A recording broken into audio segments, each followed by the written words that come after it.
Thank you very much, Sean, and thank you, Joe, again for inviting me to Glenties. The last time I was here was 2 years ago, and I recall my husband actually drove up with me, and when we got as far as Glenties, I invited him to come in to maybe listen and put in the time, and he said, "No, thanks very much, I'll go for a walk up and go for a walk around."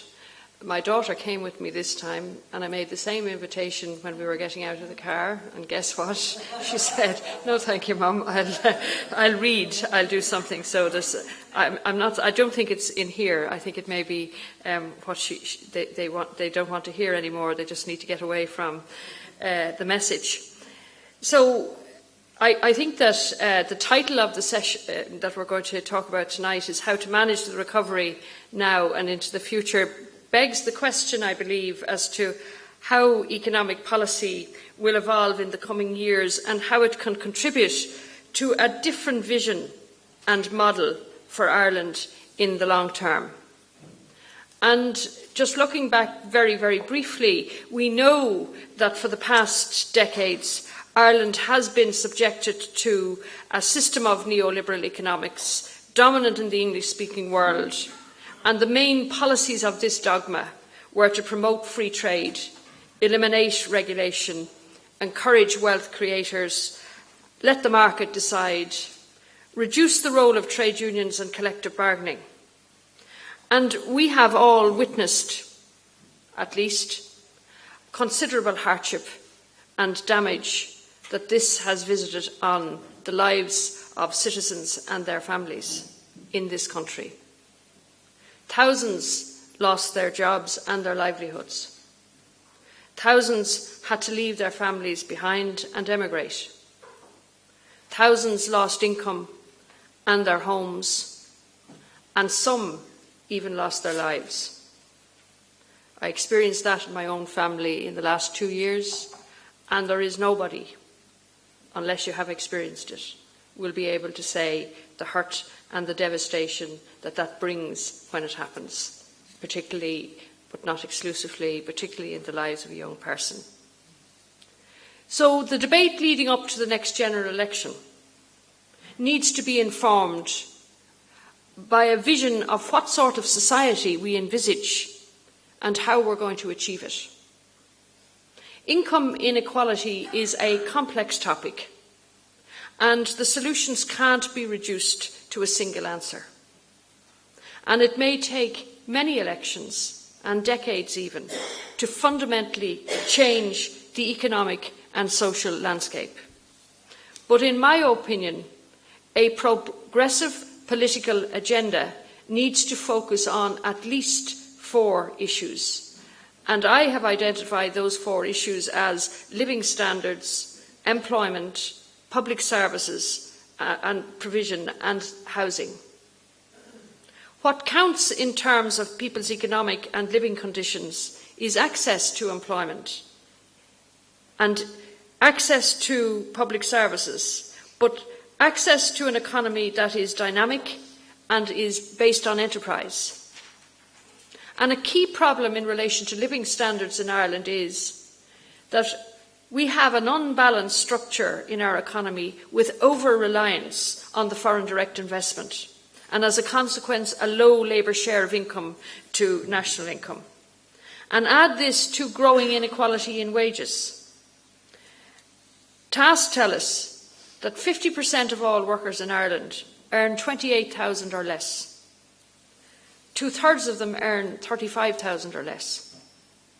And the OECD tell us that 20% of all workers are classified as low paid. 345,000 people fall into the category of the working poor.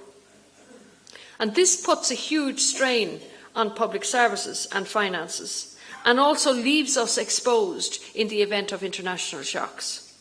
Social welfare payments and eligibility were lowered and tightened during the recession, and poverty rose as a direct result and consequence to those welfare cuts.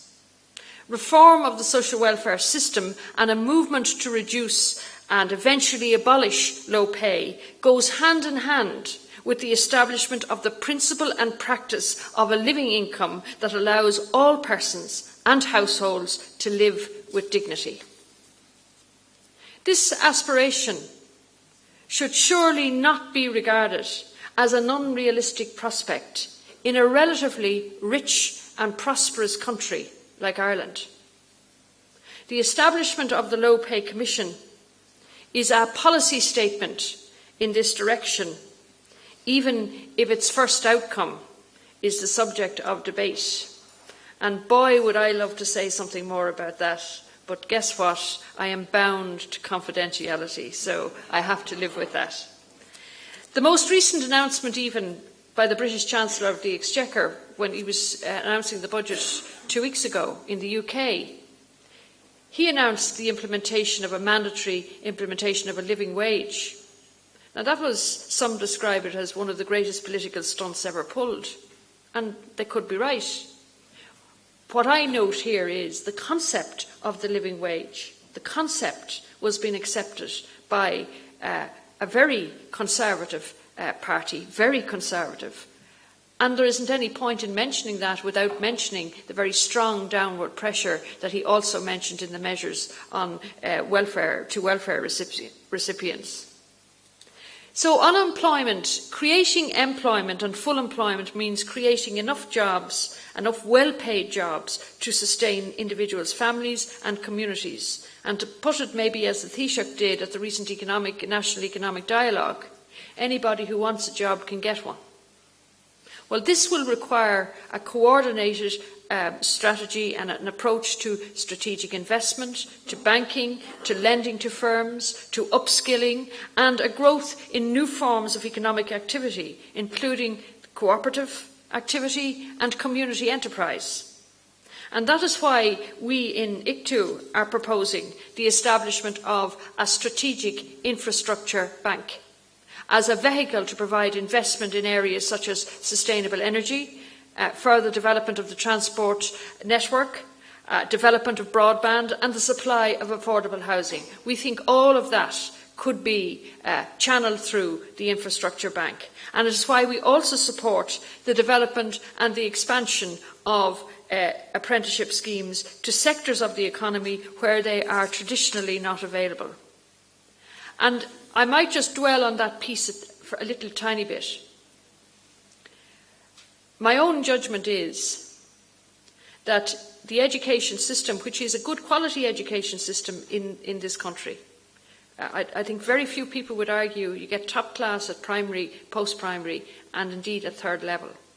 But not every young person either wants to or can, economically in their own families or otherwise, go through third level.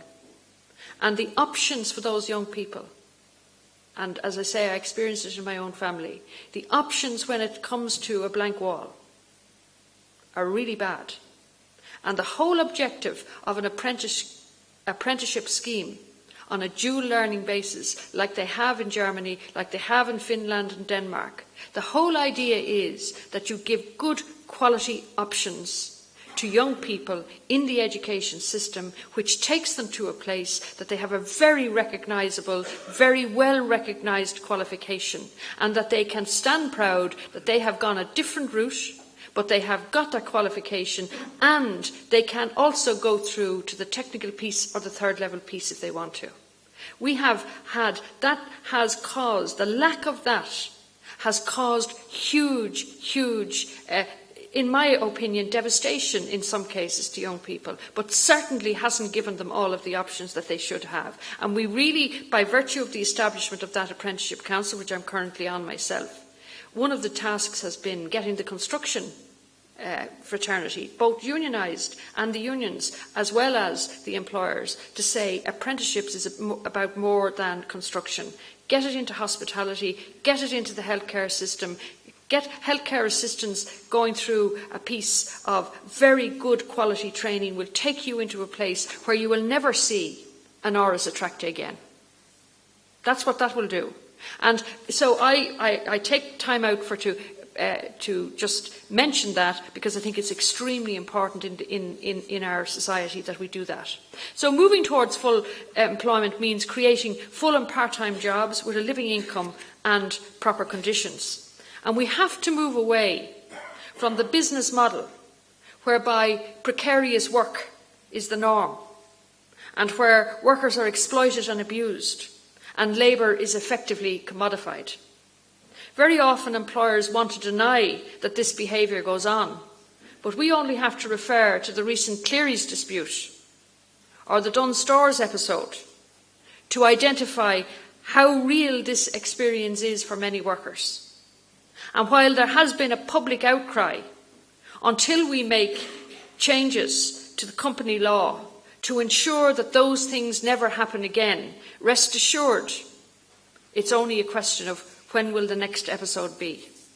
And when you think about it, just in relation to the episode in Cleary's, what sort of a mind does it take of a person or persons at director level who will walk into a room somewhere in Dublin or London or America or wherever it happened, because we can't identify what room they were in, and who will walk into a room and do business dealings within 12 hours, at the stroke of a pen, wipe out the lives of 420 workers, 139 of them who were direct employees in Cleary's and who had given up to 44 years service.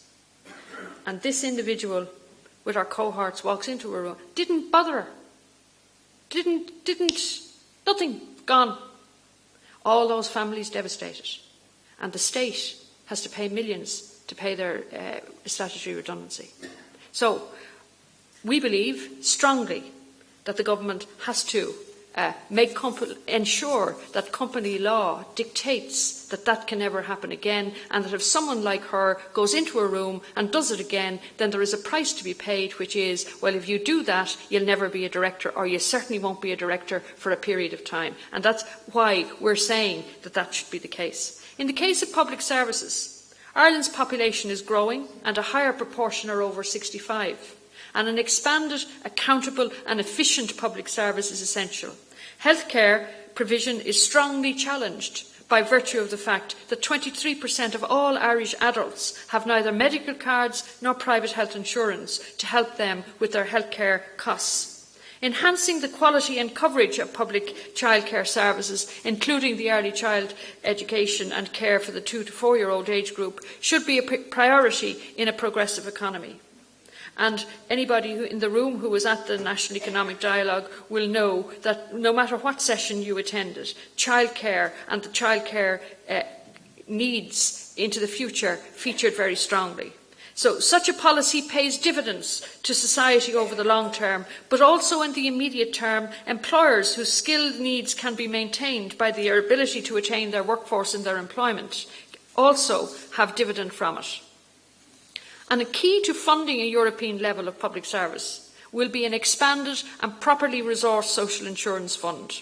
And as a first step in a phased approach, this could involve raising the employer rate of social insurance by 3 percentage points on all wages above 100,000 per annum, and the funds there we have costed would raise 150 million, and that should be hypothecated to the delivery of childcare services. On housing, it's beyond debate that any properly functioning economy should have the ability to provide affordable accommodation to all citizens who need it. And in 2014, residential property prices rose by 13%, with wages only beginning to recover in many sectors of the economy. This strong price growth is putting home ownership out of reach for an increasing proportion of the population. And the numbers of people seeking state supports to meet their housing needs has risen considerably. Social housing policy must address the twin goals of making affordable housing available to a significant share of the population while increasing the stock of homes in well-designed, sustainable neighbourhoods available to those on lower incomes. The traditional model of funding social housing is in need of reform, and a new approach that takes account of the constraints on government borrowing and a commitment to continue to reduce the deficit over coming years is required. The recently announced housing strategy committed €400 million to a new housing finance entity, which we believe should be structured as an off-the-books investment body with a further €500 million injection responsible for not just the financing but the provision of social and affording housing. So it is easy to criticise what is wrong. To outline, substantiate, develop and argue for an alternative political economy in Ireland will require understanding, wisdom, perseverance and leadership if we are to effect a fundamental shift in thinking and behaviour. And this will be required of the trade union movement as well.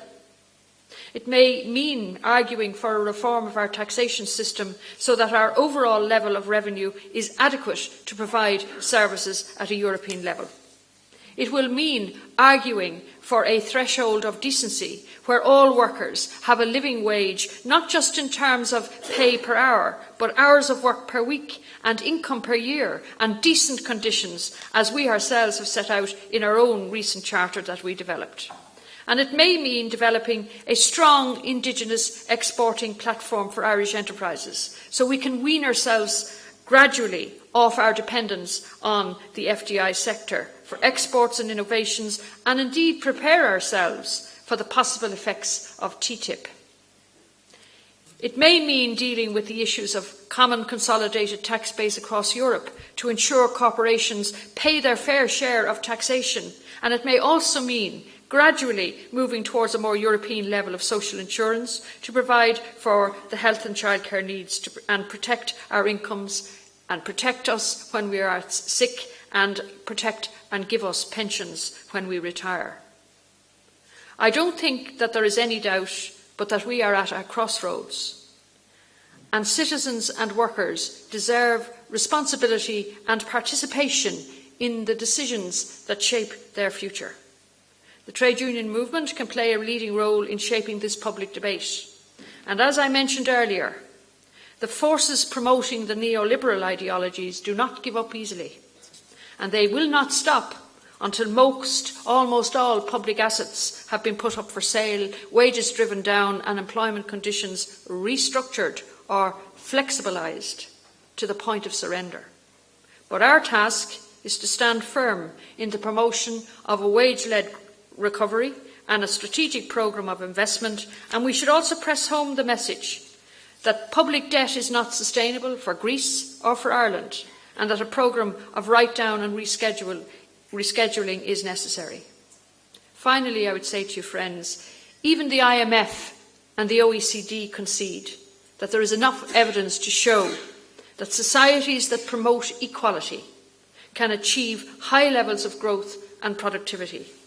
And I leave you with this last thought, and you can work out who you think said it yourselves. The world has sufficient to provide for its people's needs, but not their greed. Thank you very much for listening to me.